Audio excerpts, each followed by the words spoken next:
Audio Jungle.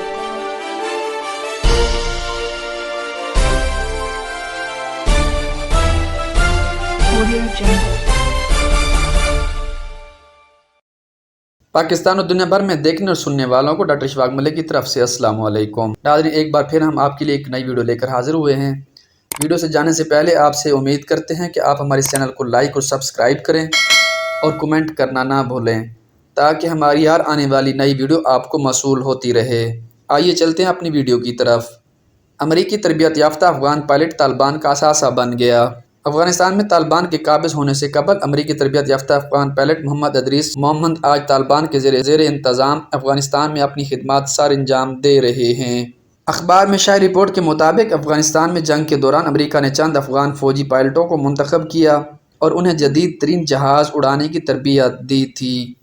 Taliban کو نشانہ بنایا تھا۔ محمد ادریس محمد اسی گروپ کا حصہ تھے، لیکن جب کابل پر طالبان کا قبضہ قریب تھا تو محمد ادریس محمد نے افغان فوج کو چھوڑ دیا اور اپنا ہیلی کاپٹر طالبان کے حوالے کرنے کے لیے اسے اڑا لے گئے۔ گزشتہ سال افغان طالبان کی ایک ٹویٹ سامنے آئی جس میں کہا گیا کہ ادریس محمد ایک افغان پائلٹ ہیں۔ کابل کی آزادی کے بعد وہ امریکی بلیک ہاک ہیلی کاپٹر اپنے ساتھ صوبہ کنڑ میں ایک محفوظ مقام پر لے گئے ہیں اور اب وہ ہیلی کاپٹر طالبان کو واپس کر دیا گیا ہے۔ ادریس محمد is an Afghan pilot. After the liberation of Kabul, he took the Black Hawk helicopter to a safe place in Kannada province and he has renewed and has now returned and handed over the Black Hawk to the Taliban. Idris محمد نے be B C news کو interview میں دیتے ہوئے بتایا کہ کچھ لوگ شاید مجھ سے خوش نہ ہوں، لیکن میں ان سے کہتا ہوں کہ یہ ملک ماں کی طرح ہے اور کسی کو اس سے غداری نہیں کرنی چاہیے۔ میرا مقصد افغانستان کے اثاثے کی حفاظت کرنا ہے۔ انہوں نے 2009 میں افغان فوج میں شمولیت اختیار کی تھی اور امریکن ملٹری اکیڈمی میں 4 سال تربیت کے لیے امریکہ گئے تھے۔ بی بی سی نیوز سے بات کرتے ہوئے انہوں نے کہا کہ جب انہیں تربیت کے لیے منتخب کیا گیا تو وہ بہت خوش اور پرجوش تھے۔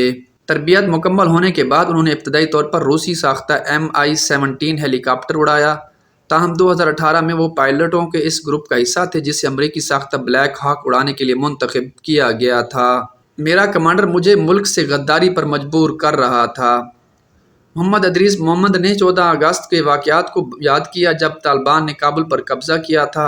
انہوں نے کہا کہ حالات کشیدہ تھے کیونکہ طالبان کابل کے نزدیک تھے۔ انہوں نے بی بی سی کو بتایا کہ کابل کا ہوائی اڈہ امریکی فوج کے کنٹرول میں تھا اور فضائیہ کے کمانڈر نے تمام پائلٹس کو ازبکستان جانے کا حکم دیا تھا۔ ہدایات پر نالام محمد ادریس محمد نے ان پر عمل نہ کرنے کا فیصلہ کیا۔ انہوں نے کہا کہ میرا کمانڈر مجھے اپنے ملک سے غداری کرنے پر مجبور کر رہا تھا، میں ایسا حکم کیوں مانتا؟ محمد ادریس محمد نے کہا کہ اپنے والد سے مشورہ کرنے کے بعد میں نے ہیلی کاپٹر کا رخ ازبکستان کی نہیں بلکہ کنڑ صوبے میں اپنے گاؤں کی جانب کر لیا جو پہلے ہی طالبان کے کنٹرول میں تھا۔ تاہم انہوں نے بتایا کہ یہ کوشش اتنی سادہ نہیں تھی، اس سے پہلے عملے کو چکمہ دینا پڑا کیونکہ انہیں ان پر کوئی بھروسہ نہیں تھا۔ ایک 4 رکنی عملہ ایک بلیک ہاک کے لیے لازم ہوتا ہے۔ انہوں نے کہا کہ ہر بلیک ہاک میں 4 رکنی عملہ ہوتا ہے۔ میں جانتا تھا کہ میں اپنے منصوبے کے حوالے سے ان پر بھروسہ نہیں کر سکتا۔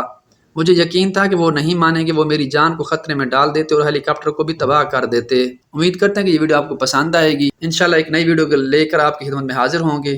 تب تک کے لیے اجازت دیجیے۔ اللہ حافظ۔